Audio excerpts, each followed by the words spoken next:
సృష్టి ఫర్టిలిటీ కేసులో అరెస్టుల పర్వం కొనసాగుతుంది. ఇక రోజు రోజుకు కొత్త నిందితుల పేర్లు బయటకు రావడంతో అరెస్టుల సంఖ్య పెరుగుతోంది. తాజాగా విశాఖలో 3 నిందితులను అరెస్ట్ చేశారు. దీంతో విశాఖలో అరెస్ట్ అయిన వారి సంఖ్య 6కి చేరింది. ఈ సంఖ్య ఇంకా పెరిగే అవకాశం ఉన్నట్లు కూడా తెలుస్తోంది.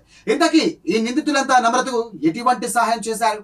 ఆమె నుంచి ఎటువంటి లబ్ధి పొందారు?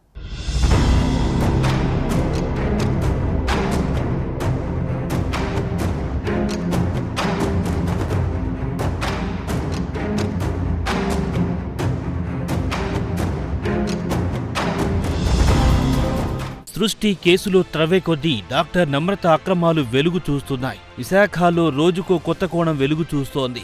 విశాఖలో మధ్యవర్తులు విజయ్, సరోజ, రత్నలను హైదరాబాద్ పోలీసులు అరెస్ట్ చేశారు. ఇప్పటి వరకు విశాఖకు చెందిన 6గురిని పోలీసులు అరెస్ట్ చేశారు. విశాఖ కేంద్రంగా నవజాత శిశువుల విక్రయాలు జరిగినట్టు గుర్తించారు. విశాఖలో ఇంకా అరెస్టులు పెరిగే అవకాశం కూడా ఉన్నట్టు తెలుస్తోంది.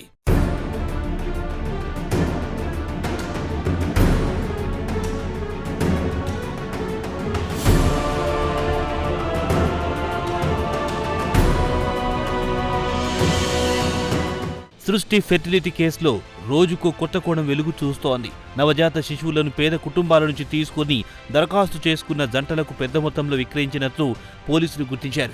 ఇది పూర్తిగా వ్యాపార ధోరణితో నడిచిన శిశువుల అక్రమ ముఠాగా భావిస్తున్నారు. ఈ కేసులో మరో షాకింగ్ విషయం ఏమిటంటే డాక్టర్ నమ్రత స్నేహితులైన డాక్టర్ రమ్య, డాక్టర్ రవిలను పోలీసులు అదుపులో తీసుకున్నారు. వీరిద్దరి శిశువులు అక్రమ రవాణా వ్యవహారంలో ప్రత్యక్ష పరోక్ష భాగమయ్యారన్న ఆరోపణలపై అరెస్ట్ చేశారు. డాక్టర్ రవి ప్రస్తుతం కేజీహెచ్ ఆసుపత్రిలో అనస్థీషియా విభాగంలో పనిచేస్తున్నారు.